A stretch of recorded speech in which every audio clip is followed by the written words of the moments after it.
Welcome, everyone, and thank you for joining us for today. My name is Therese, and I'm your host for today's second part of our webinar series event entitled Capacitating Pre-Service Teacher on Practical Learning Experience. But before all of that, may I request everyone to stay muted and settle down for our prayer, National Anthem, a CN hymn, and CTU hymn to be presented by the CTU choristers.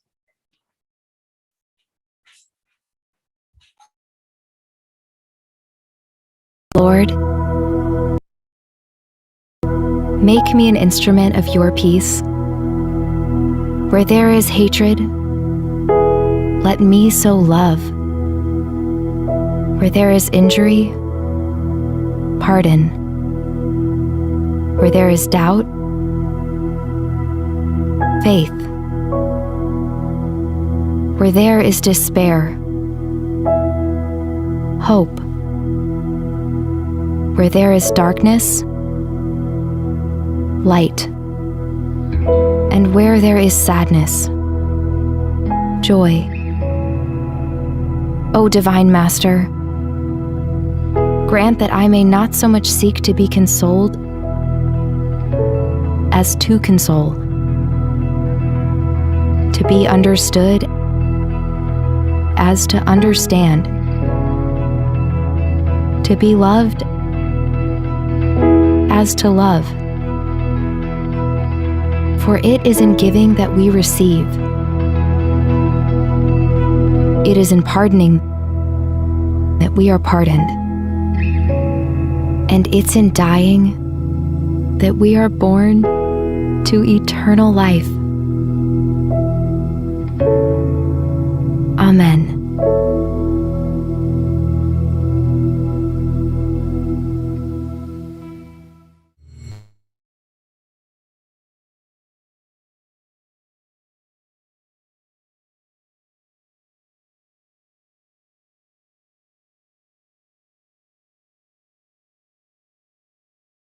Bayan, ang pambansang awit ng Pilipinas.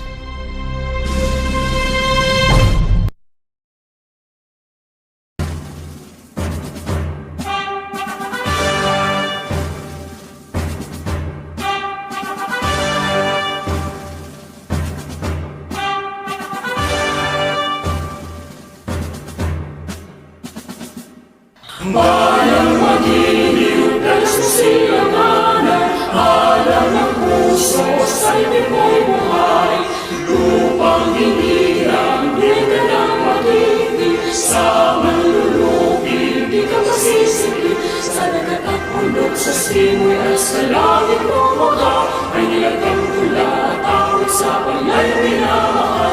Ang kisap ng mga kawat mo'y tagumpay na nagmilingin. Ang bituin ng araw niya, kailan pa may magkinilig.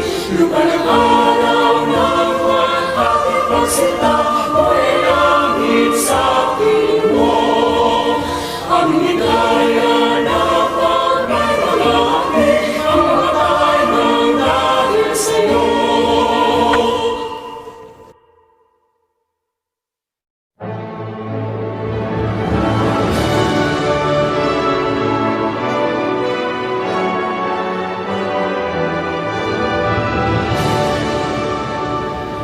Raise your flag high, sky high, embers of light in our hearts.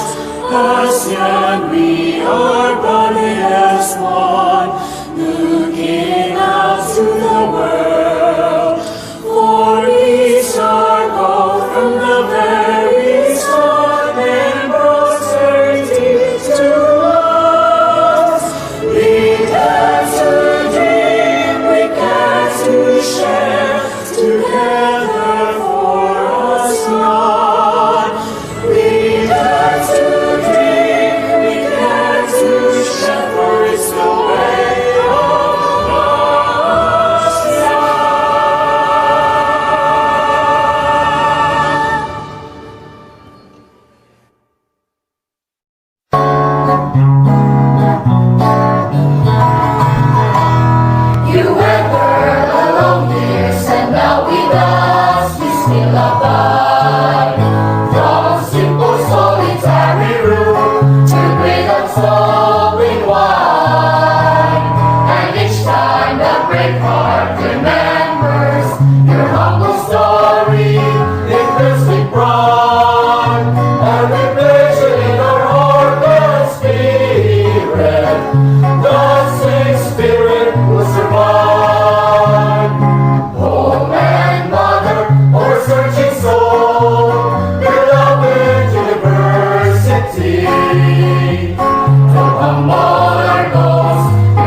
Welcome once again, everyone, in the second part of our webinar series entitled Capacitating Pre-Service Teacher on Practical Learning Experience. So as an aspiring educator in the future, it is part of our course study to be able to immerse ourselves in the reality of teaching by the help and guidance of teachers in the actual field. But due to the physical and social constraints brought by the COVID-19 pandemic, our resiliency and creativity to find ways has been challenged. But with the help of modern technology, we're able to connect from teachers and field experts all over the country. And we are very fortunate enough today because a field expert will be joining us that will impart his knowledge and experience in the field. He finished his thesis writing for Masters of Arts degree in Values Education at the Filipino Normal University and is a graduate of Bachelor of Arts in Philosophy at Matera Dentores College. He obtained his teacher certificate program at the University of Santo Tomas and is proficient in the field of philosophy, Christian living education, and values education. He is also a division module writer for ESP9 in Parañaque and is now currently teaching values education for junior high school students in Don Bosco High School. So without further ado, please help me welcome Mr. Gilbert Gracious Barion. A round of virtual applause, please. Thank you. Good afternoon. Good afternoon, everyone. Am I audible? Naririnig po ako. Good afternoon. Yes, sir. Okay, sige. Let me share my screen first.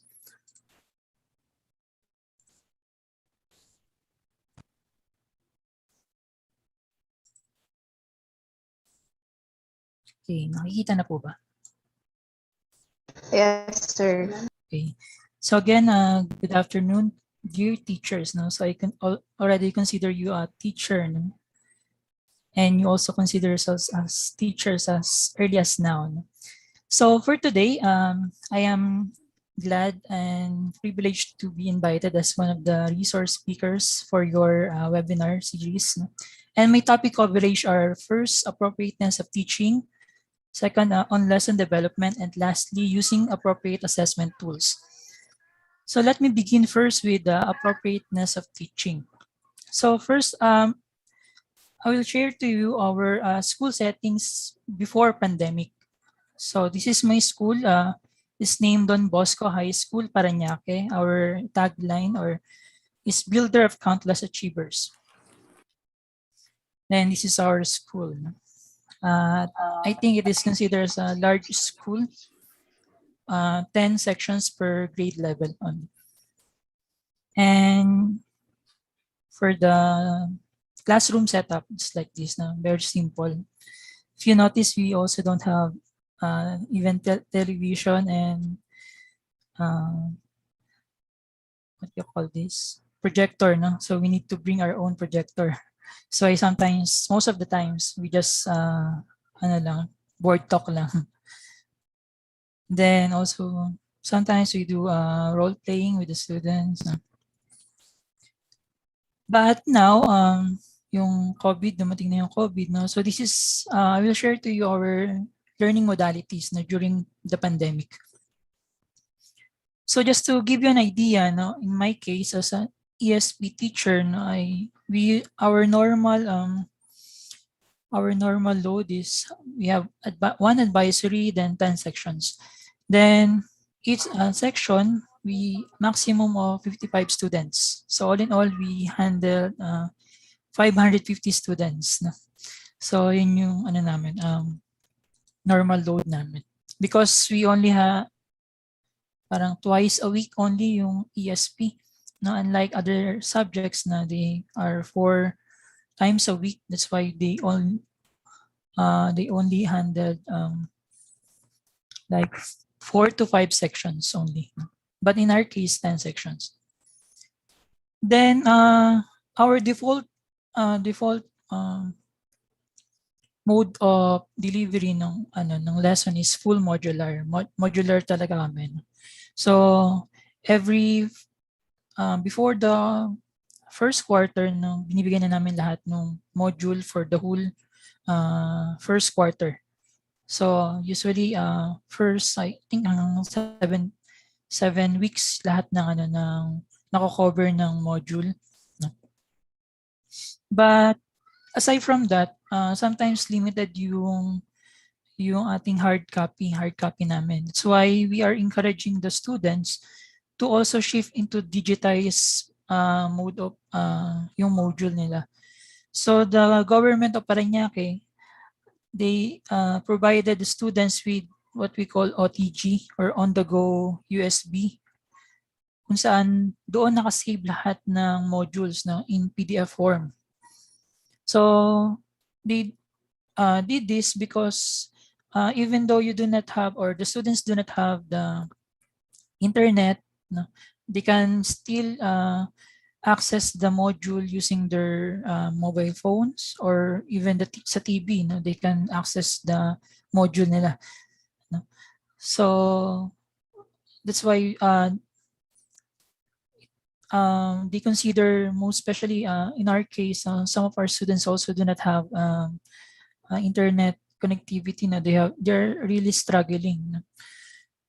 That's why the government of Parañaque were able to provide this one.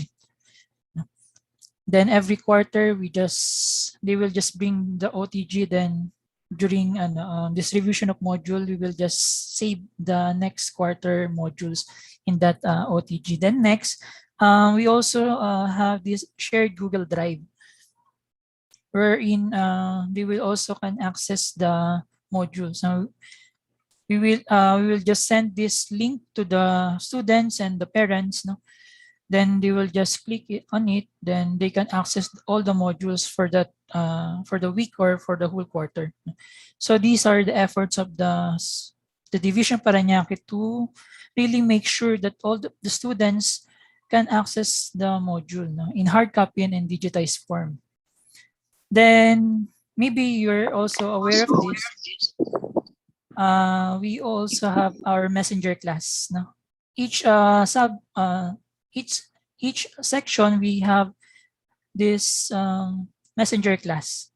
So for my advisory, other sections that I handled, so wisdom.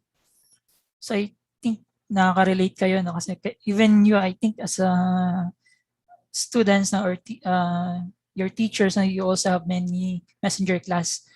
The same time for our department, our for the whole school, then even the grade 8 advisors, grade 9 advisors. So would you imagine yung load ng messages every day? That's why you cannot really tell that the teachers are not doing anything. Actually, they are so busy attending to the queries or concerns of the students in this messenger class.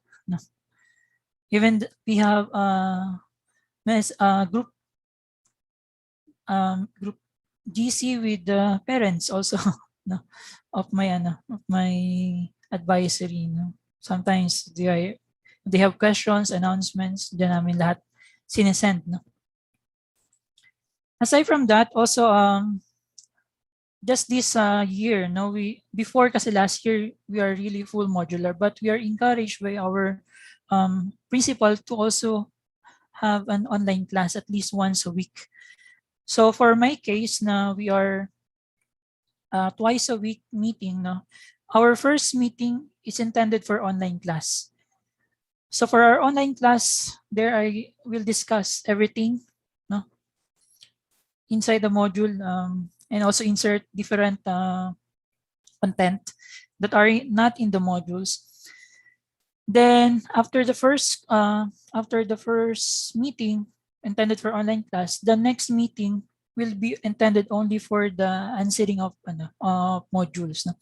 So at least we were able to explain to them yung content nung ating modules, because sometimes they have really so many questions, how to go about this, hindi ko po maintindihan yung ganito, hindi ko po ma-gets yung instruction, but with the help of online class, sometimes we do it real time na sinasagutan namin for 5 minutes. Let's answer this. If they have clarifications, they can easily ask. But to give you an idea, sometimes in our online class, almost half of the class, kalahati lang ng klase yung nakaka-attend. And yung other half, they cannot afford or they do not have internet, no, data. No, they do not have also gadgets. That's why later on in our lesson development, you will know ano yung ginagawa namin para at least hindi sila mapag-iwanan. No? So yan, at least you have an idea. No? And lastly this is very important, to ask for the feedback from the students and as well as parents. No? So students, usually at every end of the quarter, no, we are asking them, no, ano yung mga experiences nyo, no?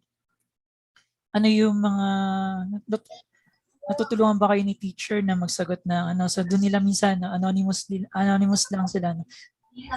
Sinasabi nila doon yung kanilang mga concerns, no?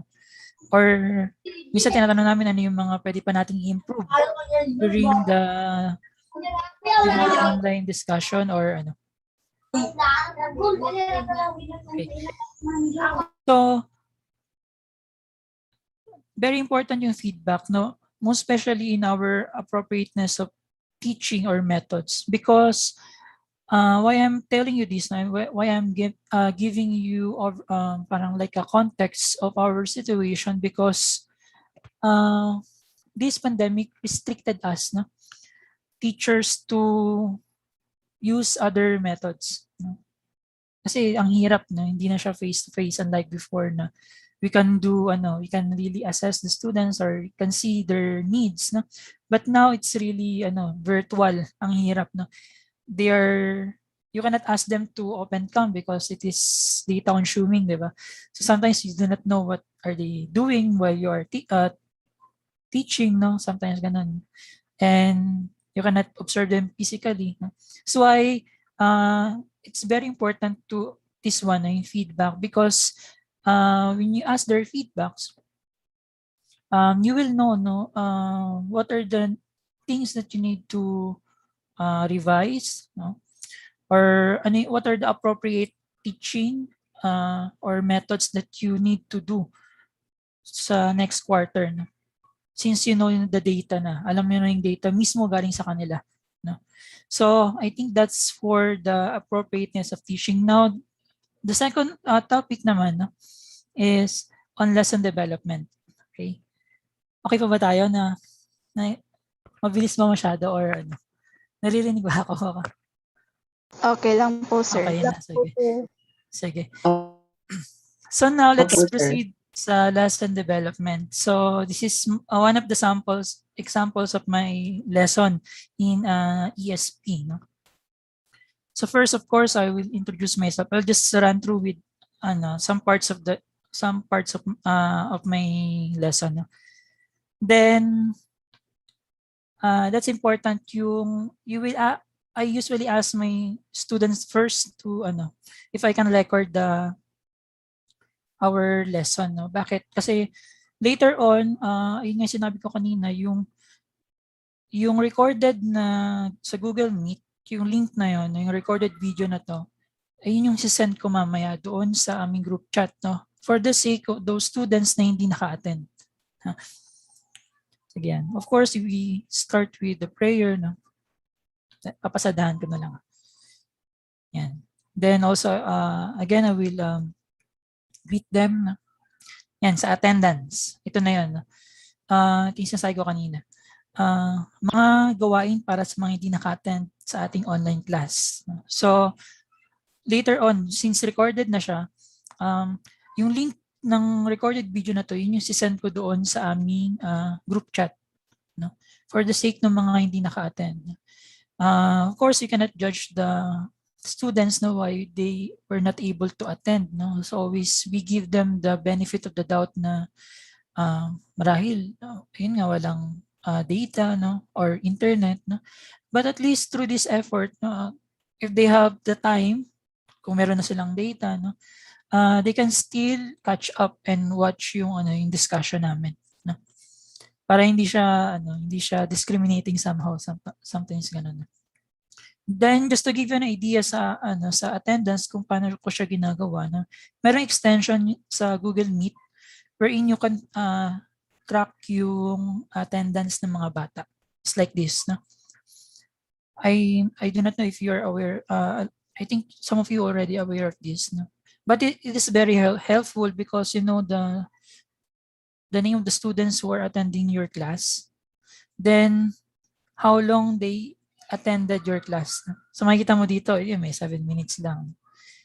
So sometimes siniscreenshot namin to, sinesend ko sa advisor, then sinesend nila sa kanilang, sa GC ng kanilang parents, para ma-remind yung mga parents na ito yung umattend ng online class. Then makikita mo rin dito kung sino yung mga umattend. Kasi minsan pag may hindi ka aware na may outsider pala na umattend, mati-trace mo siya dito. May mga ganun eh. Pero yung sa kasi namin, sa aming sa division namin may specific domain for na binigay sa mga students na para sila lang yung maka-attend sa meeting para protection. If you heard of yung news before, 'di ba? Parang may nanggulo doon nang ransack ng klase. So yun yung ginawa namin para ma-prevent 'yon. Then again, after that, I usually sa attendance I already ask yung secretary just to report na how many are the boys or girls. Then after that, again, I will remind them of the netiquette guidelines, magsuot ng nakasuotan, maghanap ng tahimik na lugar, turn off ang camera, raise hand button kung merong gustong sabihin. Then ito sa recitation to sa performance task nila. Sa performance task nila dinadagdag. So makakatanggap ng 3 hanggang 5 puntos sa mag-aaral sa bawat partisipasyon sa ating talakayan. This is also to encourage the students to participate. Kasi actually, honestly ang hirap, it's so hard to motivate the students to answer, most especially if they are sa Google Meet, napakahirap ng engagement. But this somehow is very effective. Minsan nag-uunahan talaga silang sumagot. Then I will proceed with review of the past lesson. So kumpletuhin ang mga nawawalang salita or letra upang mabuo ang mga pansariling salik sa pagpili ng kurso. So lang to, short review ng mga salik sa pagpili ng kurso. Then I will ask them, then they will answer. Number 1, talento, pagpapahalaga, kasanayan, mithiin, katayuang pinansyal, hilig at mithiin. So at least we're able to review our past lesson. Then here in this part na presentasyon ng ginawang vision board ni Kimberly, this vision board is part of the module or performance task din ito na pinagawa ko na sa kanila ahead of time. Then I asked one of my students to present it for 30 seconds or 1 minute. So after niyan, also I will share yung my own vision board. So sa subject kasi namin usually really you walk the talk, kung ano yung pinagawa mo sa kanila, somehow make sure na kaya mo rin siyang gawin. So kung pinagawa ko sa kanila, I also share my my own vision board. Then why I asked this activity because it will be the jumping board to my lesson. So yung pinaka-lesson namin is personal na pagpapahayag ng misyon sa buhay or PPMB para mas madali nilang matandaan. Then after introducing the topic or the lesson, I will proceed with the goals or objectives. Layunin, number 1, nalalaman ng kahulugan ng personal na pagpapahayag ng misyon sa buhay. Pangalawa, napapahalagahan ang importansya ng pagkakaroon ng misyon sa buhay. At pangatlo, na ipapahayag ang personal na pagpapahalaga sa buhay sa pamamagitan ng malikhaing pamamaraan gaya ng TikTok. So if you'll notice sa aking layunin, of course, pag-aralan nyo naman yun, yung cognitive, affective, and psychomotor. So dito pa lang, binibigyan ko na sila ng idea kung ano yung kanilang performance task, which is yung number 3. Later on, gagawa sila ng TikTok, no? Paano nila i-integrate yung lesson sa paggawa ng TikTok, parang ganun. Then I will proceed with parang quotation. Then of course I will give them time to think, no? So after 30 seconds, let me explain, no? Will you explain, no, kung ano ibig sabihin ng quotation na to? If you fail to plan, you plan to fail. No? So yung waiting time natin is very important. No? Then after that, I will connect. No? Alam niyo naman siguro yung yung flow dapat seamless. No? Kaya during the discussion, no, bakit ko kaya bakit kaya ito yung natin, yung quotation na pinapa-reflect ko sa inyo, no? So ngayon kasi, of course, ito, gaano mo ka gusto maging successful, no? So, tatanungin ko sila, kilala niyo to, no? So, I think they're familiar with this, no? Then, doon nalalabas yung word na goals, no? Focus lang sa goals, no? So, yan, yung goal natin. So, insert some, few humor lang para hindi masyadong boring yung lesson. Then, by that, no, goal, no? So, ngayon, in our lesson, paano ba natin gagawin yung goal natin, no?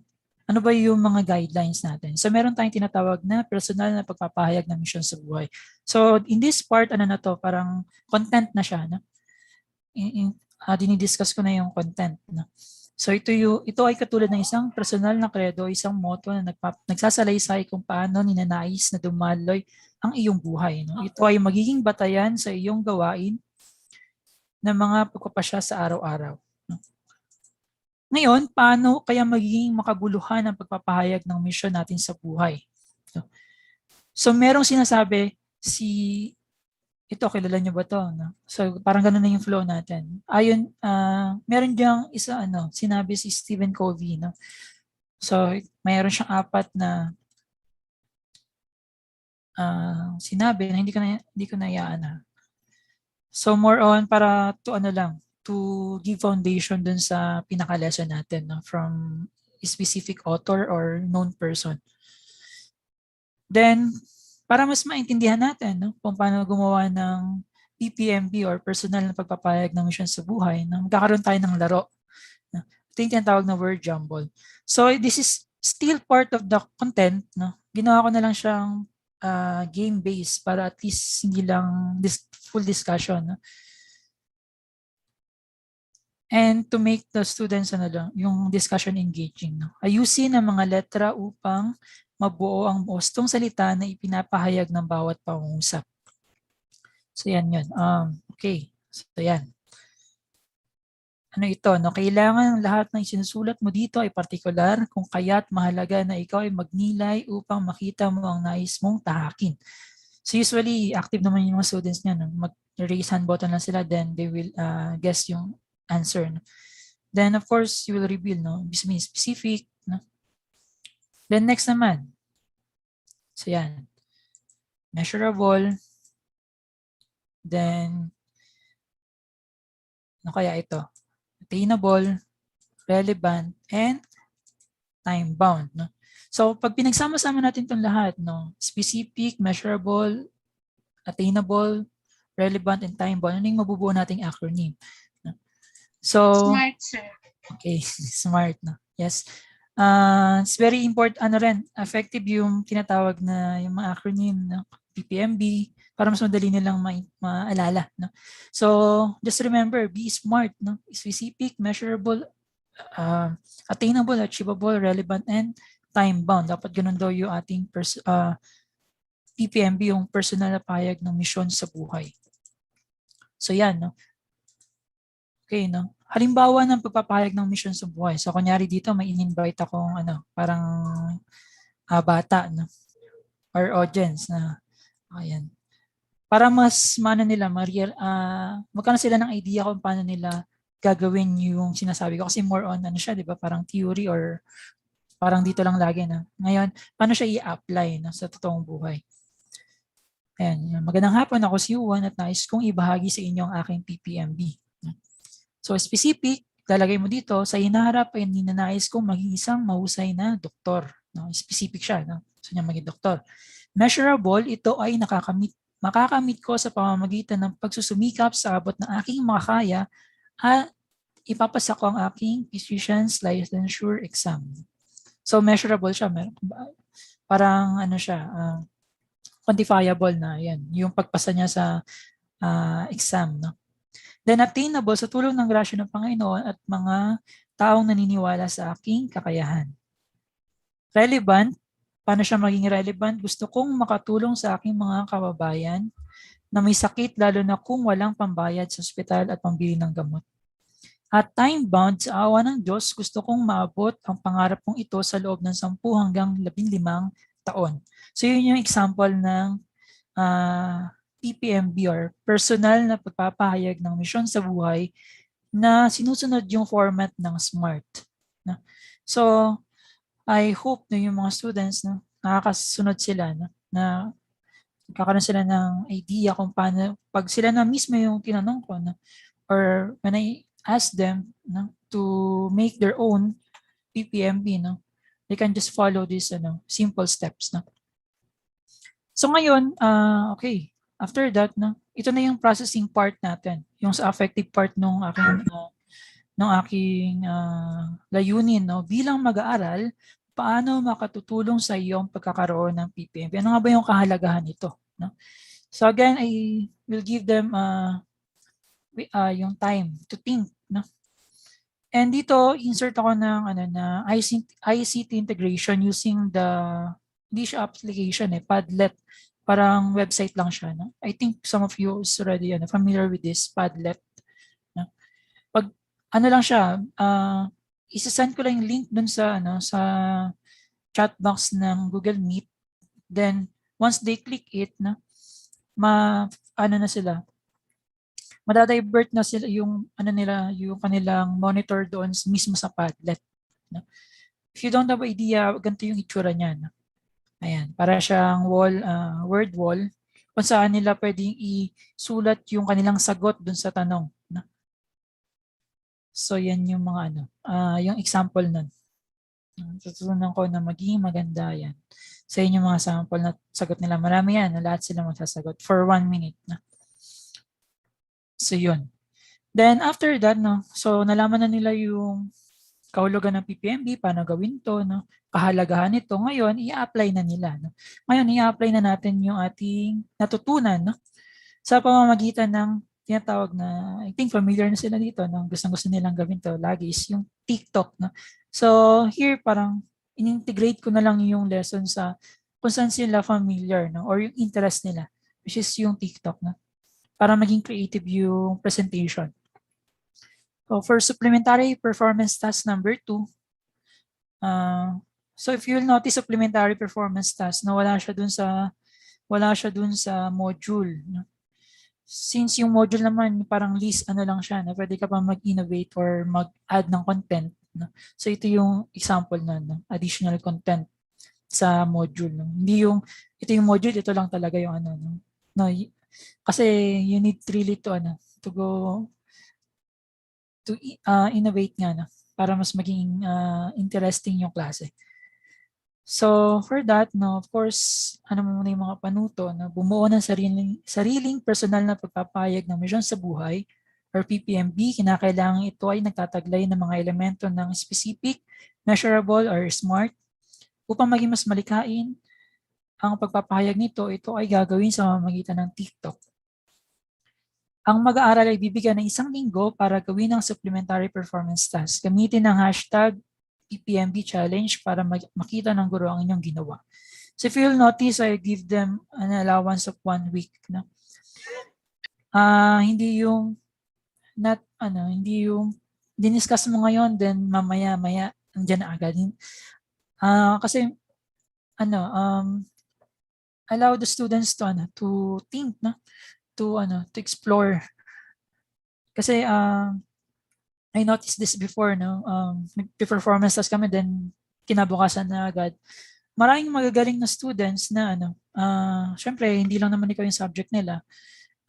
Minsan sabay-sabay, maraming magagaling na hindi sila nakakapag-deliver kasi nga dun sa time constraint, no, tsaka yung demand ng ng other subjects as well, no? That's why it's very important to give them enough time, no, to do yung yung pinapagawa ninyong performance task, no? I think enough na yung 1 week, no, for them to do this challenge. Okay, and here I will discuss yung rubric. This is very important, no, para maiwasan yung yung favoritism or yung may mga ganun kasi minsan nasa sabi, yung si sir may favoritism niyan, no? Laging si ganito mataas, ganyan. No. To be objective as much as possible, we need to be specific with our rubric, no? Dito explain ko yan sa kanila isa-isa, no? Makakuha ka ng 10 puntos kung lahat ng elemento ng SMART ay nandoon sa iyong PPMB. 7 puntos lamang kung 3 hanggang 4 na elemento. At 5 puntos lamang makukuha mo kung 1 or 2 elemento lang ilagay mo. So if you will notice sa rubric, no, dapat napaka specific yung mga criteria, no? Para pag tinanong ka, sir, bakit ganito lang yung grade ko? O bilangin natin may mga ganun, no? Lalo na before sa private school, no, yung mga students, even the parents are very parang sila yung GC na lalo na pag yung mga students nila mga anak nila ay running for honors, na talaga ang sandata mo is yung rubric. Ito po, maayos at magkakaugnay. So meron lang simple lang yung rubric na 3 criteria lang, no. So yan siya.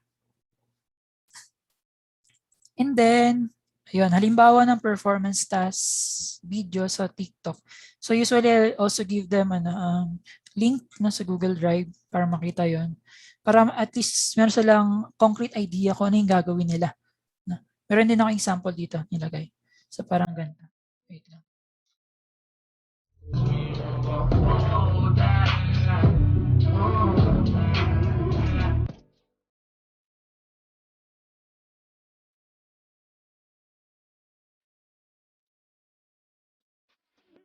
So parang ganun lang kasimple na yung gagawin nila. Pero paano i-insert yung yung lesson natin sa ganito?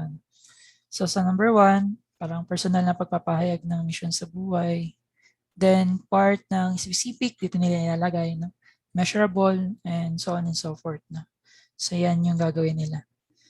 Then lahat to naka-upload dun sa Google Drive na sisend ko sa kanila, no? Para time and again they can review, no, yung instructions na gagawin nila. So yan. Then after that, no, I have takdang aralin or assignment. Kasi yung lesson na yun, no, I only have 1 hour to discuss all of that. No? Lalo na nagtatagal siya sa discussion, no? Yung art of questioning, discussion, sometimes ganun. No? So I will end my lesson, no, with assignment through Google form. I think 5 questions lang to, no? About dun sa lesson namin kanina. Then as well as this one, I will ask them to answer this, no, as their assignment, no, part of their assignment, yung generalization. No. So yan. So usually enough na yung 1 hour to discuss all of this. No. Mahirap din kasi na insert mo lahat ng parang info overload, no. Ang hirap nun, lalo na sa mga bata, no. Kaya dapat yung iba na hindi kaya na pwede naman i-assignment. Tapos lastly, to end my lesson, mula sa ating tinalakay, mag-comment ng alinman sa mga sumusunod sa ating chat box kung smiley face kung naunawaan ang aralin, sad face kung may mga hindi naunawaan, at crying face kung walang naunawaan sa aralin. So magko-comment yan sila sa smiley face. Minsan may magsa-sad face, no. Sabihin mo, nak, bakit ka nag-sad face? No? Ano yung part na hindi mo naunawaan? No? So minsan may sumasagot naman na, sir, nalilito po ako dun sa sa SMART, no, or PPMB, ganyan. So minsan ulitin mo na lang ulit, no. Pero very short lang talaga, no? Ganyan, no. Then try at least you were able to check, no, before you end na kung may natutunan ba yung bata or baka wala naman natutunan, nagsalita ka lang, nasayang na yung ano mo, yung laway mo, no. Pero most of them positively na they would comment na smiley face, no. So as a teacher also, nakakatuwa rin kasi of course, no, at least meron silang natutunan na sa discussion natin na ginawa mo. No? Then after this also, I will announce yung score nila sa recitation. No? Si ganito yung points, ganyan. So, announce mo na agad, huwag mo nang hintayin na ano, para kumbaga, prompt reinforcement, no? Para maano agad sila, ma-inspire ulit agad sila na next meeting, no, agad sila, mag-recite sila, very active. No? So, yan. Usually yun yung lesson development, no? Sample lesson development na ginagawa. Then, still have time. Okay, no. Paspasan lang natin yung using appropriate assessment tools, no? So, I would say this is talaga situational. Depende sa lesson mo, no? Depende as well as depende sa mga students, no? Kasi may mga assessment tools na hindi appropriate dun sa for example, section 1 ka. So you see yung nila, makikita mo naman yung maramdaman mo yung level of nila, competence nila. Then yung ginamit mo sa section 1, try mo dun sa sa medyo lower section. No? Medyo hindi nila nagigets. So you need to kailangan mo siyang revise, no? Para mag-suit dun sa level ng students mo. As well as depende rin siya mismo sa sa lesson, no? Iba-ibang lesson, iba-ibang appropriate assessment. As long as yung pinaka-principle lang dito is it is aligned with the intended learning outcomes, no? Yung content standard, performance standards, tsaka yung MELS should not be compromised when doing or choosing an appropriate assessment tools. No? So now I will share to you some of the common online assessment tools that we are using. No? Yung share ko kanina sa inyo yung Padlet, yung Quizzes, Kahoot, no? Usually sa mga formative assessment lang to. No? Then yung Google Form, Google Quiz, yung ClassPoint, Mentimeter, no? Siguro familiar na kayo dyan. No? Then Socrative, Quizalize, Flickrs, no? So you can explore all of these, no? Pag may mga may mga free time kayo, no? Ganun lang din ako sa YouTube, no?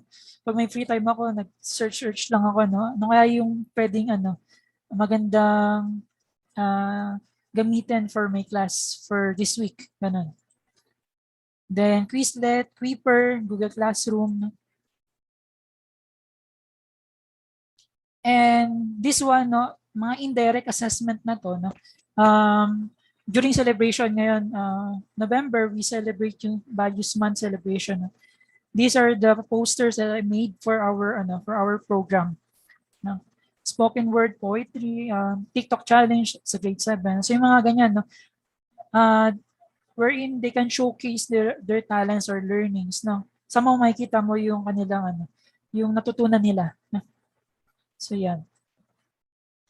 I think that's it, no? So I will end my sharing with a quote from F. Shunilo Sen. The influence of teachers extends beyond the classroom well into the future, no? So dear teachers, no, the future of our students lies in our hands, actually, no? This pandemic really revealed our essential roles as a teachers, no? Kaya padayon tayong maglingkod sa ating mga kabataan. No? With that, thank you very much po, teachers from CTU. Thank you very much.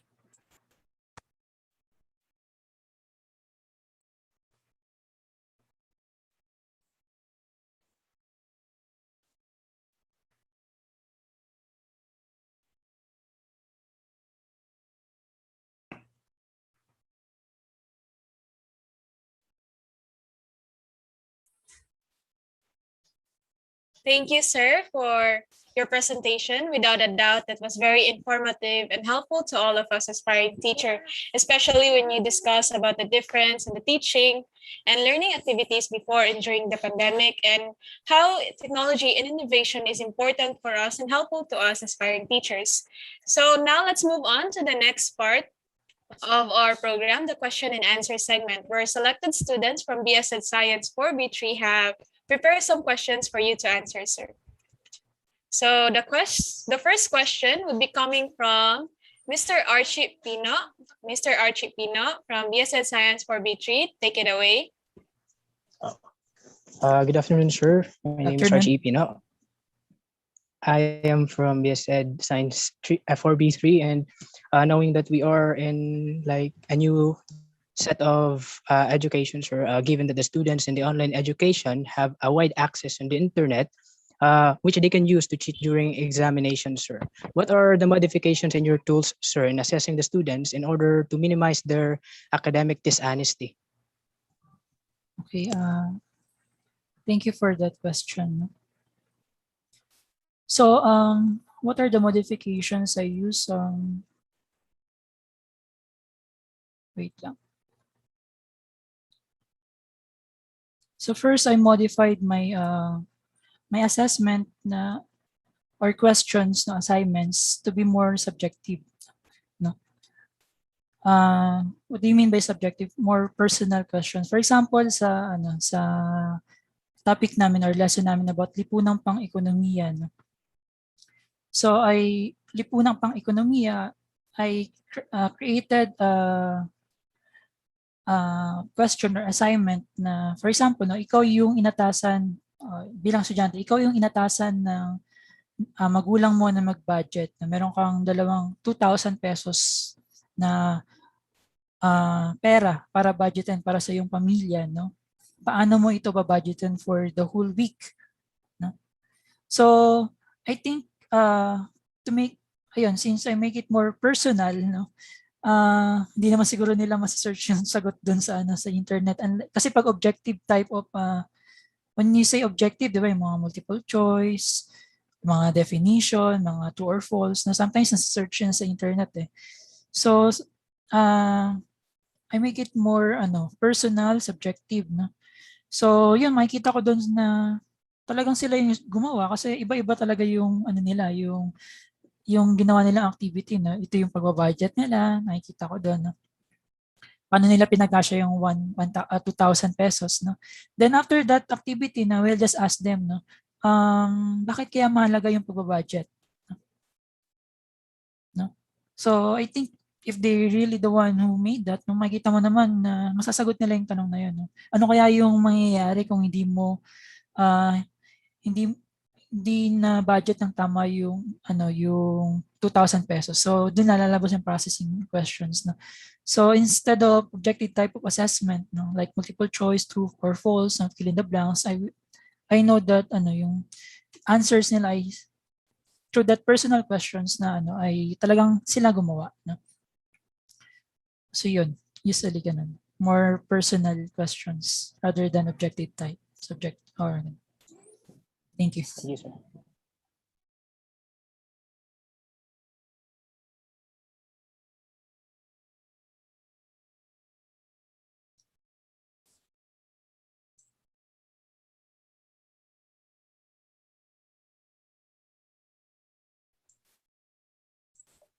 Thank you, sir. Thank you, Mr. Archie Pino. Now, let's proceed to the second question from Ms. Myla Rose Roque. Okay, good afternoon, sir. Good afternoon, everyone. I'm Myla Rose Roque from BSed Science 4B3, and my question would be, in this new mode of learning, technology has been a great advantage for all of us, especially in education. However, during online class, some students may experience having an unstable internet connection, sudden power interruption, poor quality gadgets, and any other hindrances that disturb their focus on learning. As a teacher, personally, what were the strategies and assessment tools that you used to ensure that students could catch up on the discussion and that they are actually learning? Okay, thank you for that question. So many of the strategies and assessment, I think, were already mentioned during my discussion. Just to reiterate it again. So yeah, that's the reality. Yung marami talagang estudyante na when you talk to them, wala silang gadgets. No? Minsan may mga nasunugan, may mga walang nag-aalaga. No? Yung mga parents nila ay nagkatrabaho, tapos sila mismo rin nagtatrabaho. No? So knowing them, no, of course, I always give them benefits of the doubt. No? And also, I'll just try my best to encourage them. We have this homeroom period na every Monday before we start our lesson. Kung saan parang kumustahan lang. No? Kumusta kayo, ganyan-ganyan. Though meron namang module talaga from DepEd, but it's more like discussion. No? Light discussion. Parang kumusta kayo, ganyan-ganyan. What are your challenges? What are your experiences? No? And through that, na kikilala ko yung mga students ko. Though it's not face-to-face, no, virtually. No, minsan nag-share sila ng mga problema, mga ganyan-ganyan. So, nagkakaroon ako ng idea kung sino yung mga hinahawakan kong estudyante. Ano yung capacity nila in this online learning. So, sometimes I'm just give them inspiration, stories, intrinsic motivation. Then, second, siguro yung mga assessment or strategies na ginagawa ko for this kind of situation. So, yung constructive feedbacks sa students. Minsan, when they pass their outputs, sometimes alam mo yung mema or maski, may mapasa or maski pa paano lang, alam mo yun, parang ganun. Makikita mo naman sa output ng bata. So minsan sinasabi ko, okay ka na ba sa ginawa mo? No? Mataas pa naman yung oras, mahaba pa yung oras. Pwede mo pa siyang i-improve. No? So, ganun. No? So, yung feedback sa bata, minsan maganda kasi, sige po sir, no? akala ko po kasi mamadali yung deadline na agad. Ulitin ko na lang po, papagandahin ko pa ulit. So, you see, no? Hindi lang basta maipasa, no? At least you assure no? na yung output nila ay quality pa rin. No? Talagang still may matututunan pa rin sila. No? Then, pangatlo, they also yung consultation with parents. No? Indirectly, sometimes na you are asking the parents, no? Lalo na yung mga walang output. Ma'am, kamusta na po si ganito, ganyan-ganyan. No? So, ilan yung students namin? 550 sometimes. No? So, kailangan mo minsan yung mga talaga, kailangan mo i-chat isa-isa. No? Kaya talagang minsan busy sa busy sa cellphone yung teachers, mga teachers ngayon. No? Kaya minsan pag kasi chat mo minsan, tatawagan mo. No? Tatawagan mo isa-isa, kamusta na po si ganyan, no? Consultation. Then also, we also do remedial activities. No? Meron din kami mga remedial activities no? para makahabol yung mga ibang students. Kasi ang hirap naman na, alam niyo, maraming dropout rate. No? Naging mataas yung dropout rate. At least we give them remedial activities. No? Parang we modify yung mga activities na from module or other things. No? Parang compact na siya. Simple lang siya. No? Napakasimple niya. Yun yung gagawin ng bata. No? Pag nagawa niya yun, no? We can give them passing grades. No? So, para at least meron pa rin chance yung bata na gawin yun. Then, ang-anim, for assessment and strategies in that kind of situation, you also use yung messenger creatively, no? Interactive. Sometimes yung mga tanong namin nandoon. Questions ganyan. Tapos, thumbs up pag ito yung sagot. Tapos, smiley face pag ito yung sagot. Parang ganun. Kasi pag using messenger, no, kahit you don't have data, no, they can still see yung messages. No? They can still participate. No? Then, ano pa ba? Nung kanina mention ko yung feedback from the students, very helpful for us to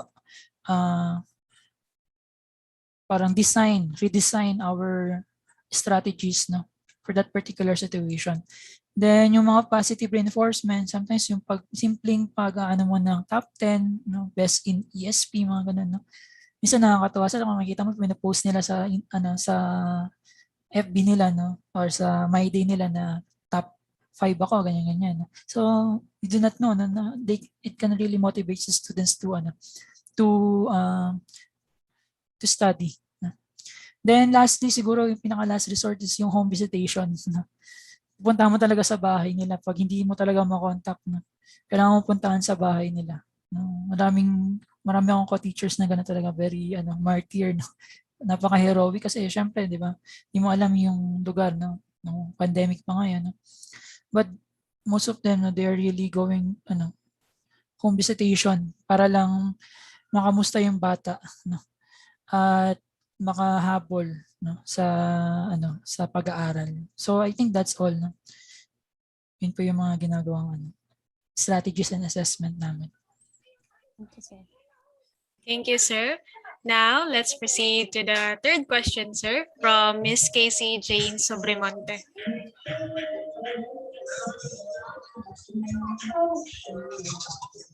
Okay, hello, sir. Good afternoon. Afternoon. Okay, so I am Kizzy Jane Sobremonte from BSed Science 4B3, and this is another question, sir. In the new normal setup, we have apparently seen the different effects brought of this occasion. As you being a teacher, how would you inaugurate the teaching strategies inside a virtual class for the students to attain the utmost knowledge? Do you still use the old teaching techniques or methods where in fact we are dealing with the new situations? Okay, thank you. So as we all know now, there's no such thing as one size fits all strategy, no? Which is why I usually do the following. First, as a teacher, no, you need to constantly reflect, no, on the strategies that you are doing. Sometimes kailangan mo ilagay yung sarili mo dun sa sitwasyon ng mga bata, no, para maintindihan mo sila. No? For example, pag ginawa ko to, matututo ba sila? No? Or pag ito yung strategy na ginawa ko, sa tingin ko ba matututo sila sa mga ganong mga bagay. So always reflect lang talaga eh. Minsan magmuni-muni ka na ano kaya yung pwedeng gawin. Laging gano'n, no? You always ask yourself, ano kaya yung pwede pang i-improve? Ano pa kaya ito yung naging problema, ano kaya yung solusyon? Or ano kaya yung dapat kong gawin para hindi na siya maulit. May mga ganun. Pangalawa, ay capitalize on their interest. No? So ngayon, yung kanina yung ginawa ko, di ba, parang when you say capitalize on their interest, no, ano yung uso ngayon? No? Kasi dun sila, focus sila dun. No? So ngayon, integrate mo na lang yung lesson mo dun. No? Para hindi ka na mahirapan gawin pa kasi sila na mismo, no, interesado sila sa ginagawa nila. No? And that's really, really an effort for us. No? Sometimes pag nagsa-cellphone ka, no? Sometimes ganun ang ginagawa ko sa social media. No? Pag nag-Facebook ako, pag may nakikita akong mga bagay na, I think pwede itong gamitin sa lesson ko. Ganun. No? So at least somehow yung social media ko, no, ay nagiging productive somehow. No? Minsan may pag napapanood lang ako sa YouTube, no? Parang pwede kong insert to sa lesson ko sa ganito, ganyan. Ganun, no? Pwede kong ipapanood to sa mga bata. Parang ganun lagi, no? Kaya hindi natatapos dun sa 6 p.m. lang yung yung trabaho mo. No? Sometimes it really go beyond. Minsan nga napapaginipan mo pa eh. Yung mga ganung bagay. No? So, I don't know, parang ganun. No? Then, lastly, siguro, and I also try our best na to make it more engaging and encouraging. Na? Lalo na using yung mga different ICT integrations, yung mga different applications na ginagawa ngayon ng different companies. No? Since napaka-effective talaga. No? Na we can utilize all of these technologies, no, in order for the students to learn more, no, not to parang kumbaga gamitin natin siya in a positive way, no. Then siguro lastly is to make them yung pinaka-goal, ako personally pinaka-goal ko is to make them as an independent learner, no. Yung handle ko is grade 8 and 9. So, syempre parang nakapaka-baby pa yung mga yan. No? Lalo na yung grade 8, na parang from grade 7, grade ano pa. But in this kind of situation, kailangan, yung pinaka-goal mo talaga is, ako personally, is to make them independent learner. No? Kasi hindi mo naman pwedeng idikta lahat, di ba? No siya pwedeng idikta lahat. So, what I'm, usually, my goal ko sa lesson ko is to make them as active learner, no? To think, they will have a capacity to think for themselves, no? For example, sa mga news, no? How can they check, no? Kung totoo ba yung sinasabi ng mga ganung bagay, no? So, parang parang medyo lasting yung ating, yung epekto ng ating pagtuturo, no? Lalo na sa konteksto ko ng ESP. So I think that's it. No? Thank you. Thank you, sir. So now let's proceed to the next question to be given by Ms. Cristina Garciano, again from BSed Science 4B3. Hi, sir. Good afternoon. I'm Cristina Garciano from BSed Science 4B3, and my question would be, in this new normal setting, how would you able to actively ensure a thoughtful and effective teaching learning process? Okay, thank you. Okay, so for that question, ayun nga, kanina I also mentioned na in order to ensure yung thoughtful and effective learning process with the students, you need to encourage the students. No? Yung share ko kanina, di ba, meron kaming tinatawag na homeroom period. No? So, dun ko na siya ini-insert yung pag-encourage sa students. No? Nag-share sila, parang nag-usap lang kami. Then, ini-encourage ko sila na makipag-communicate na maayos sa kanilang subject teachers, no?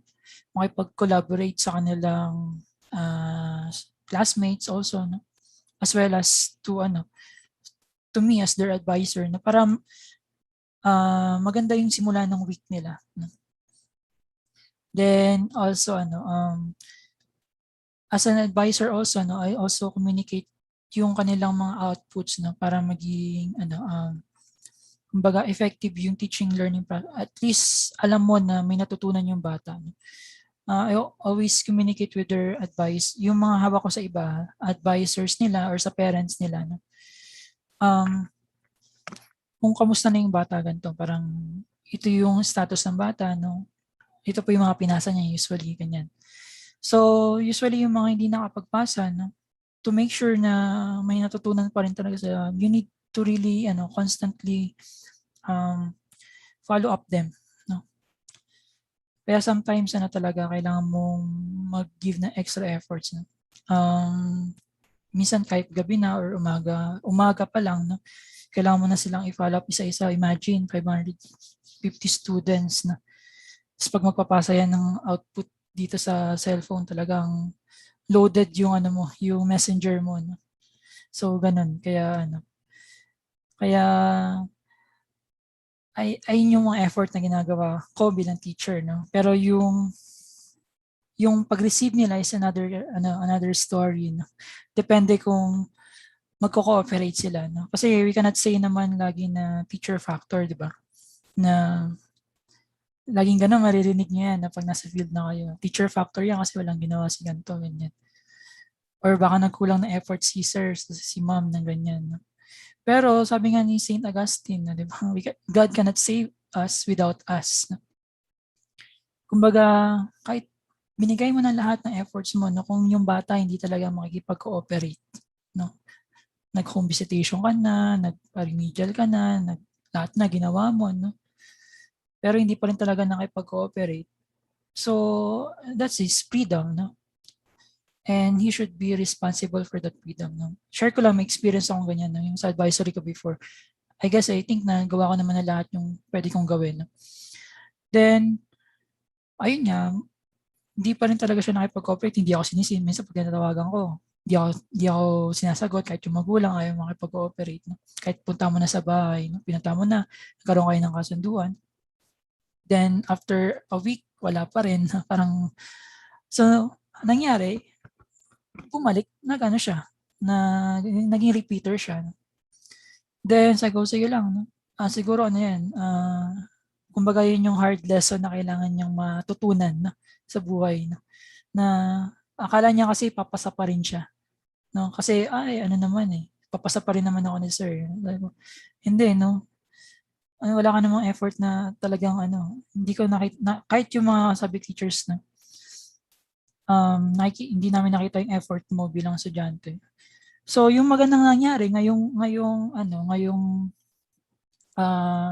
year, no, nakita ko sa kanya yung ano, kinakamusta ko siya dun sa bagong niyang advisor na nakita ko sa kanya na active na siya. No? So sabi ko nga, baka nga yun yung hard lesson na kailangan niyang pagdaanan para mapagtanto na ma-realize na it's not really just an effort of the teachers na hindi laging teacher factor. Kailangan din talaga ng student na makipag-cooperate in order to achieve that effective and thoughtful learning or teaching learning process. I think that's all. Thank you. Thank you, sir. Thank you, sir. Thank you, Ms. Christina. Now for the last question. The last question will be given by Mr. John Real Neri, again from BSED Science for B3. So hi, sir. Good afternoon. Afternoon.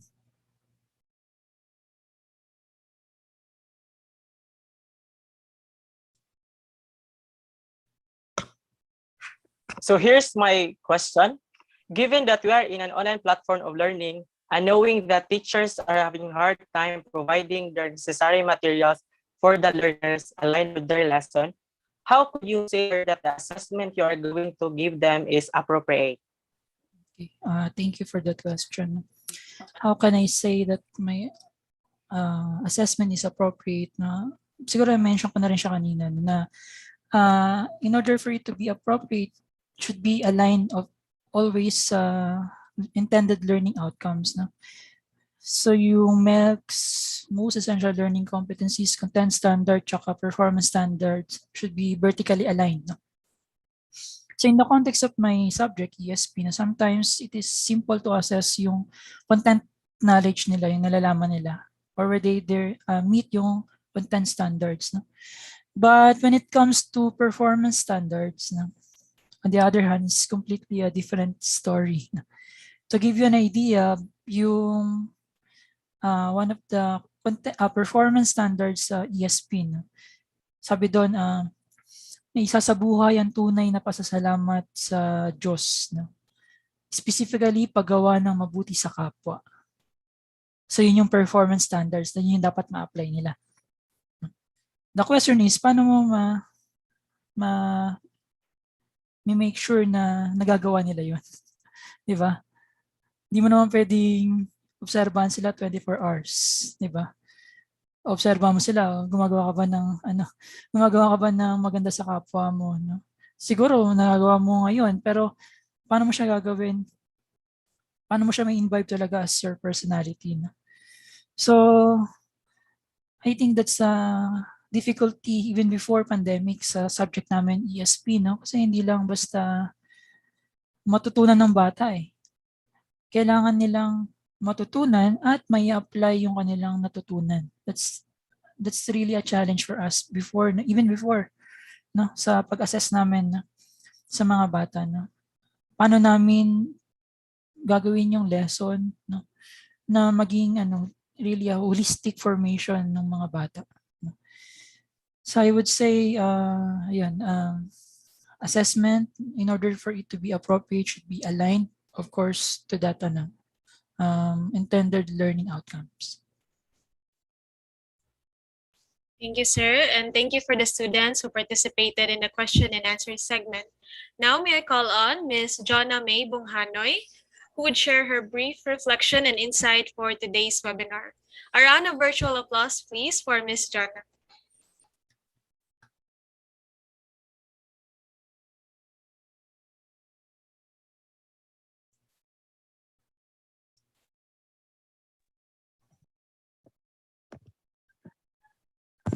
Mr.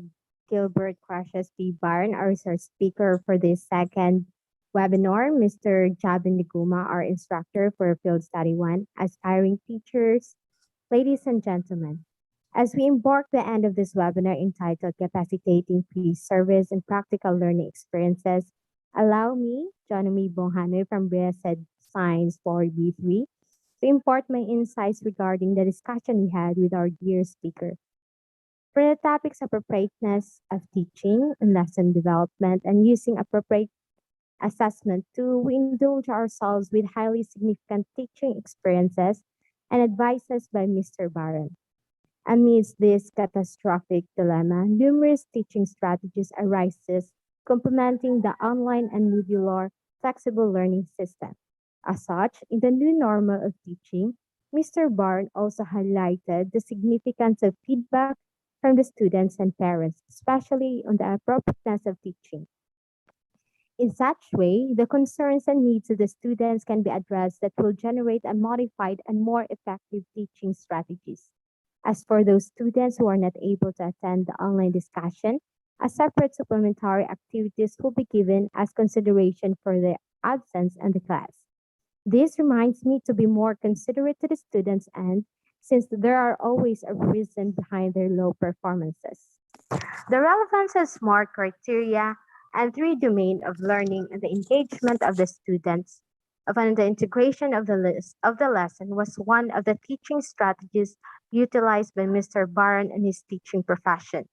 Likewise, and the most notable and interesting teaching strategies used by Mr. Barron was on the checking of the understanding of the students through different emoticons. Happy for those students who understand the lesson, sad for those students who have doubts and questions, and cry emoticon for those students who did not understand the lesson. Since teasing is immensely prevalent in the new method of learning, Mr. Barnes suggested that providing subjective question and assessment that will minimize the cheating since it adds the perception of the students. Moreover, assessing the teaching modalities and aligning the interests of the students will make the learning more effective, especially on the activities that promotes active engagement. Hence, as one of the aspiring teachers in this webinar, all the advices and imparted teaching experiences by our speaker, Mr. Barn, was highly important in our future endeavor as future educator.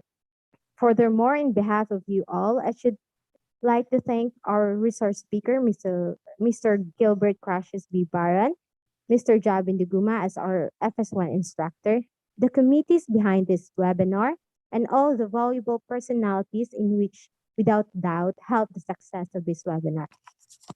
Before I will end this honorable undertaking, I leave this noteworthy quotation from Aristotle. Educating the mind without educating the soul is no education at all. May all of you have a blissful day ahead and keep safe always. Thank you.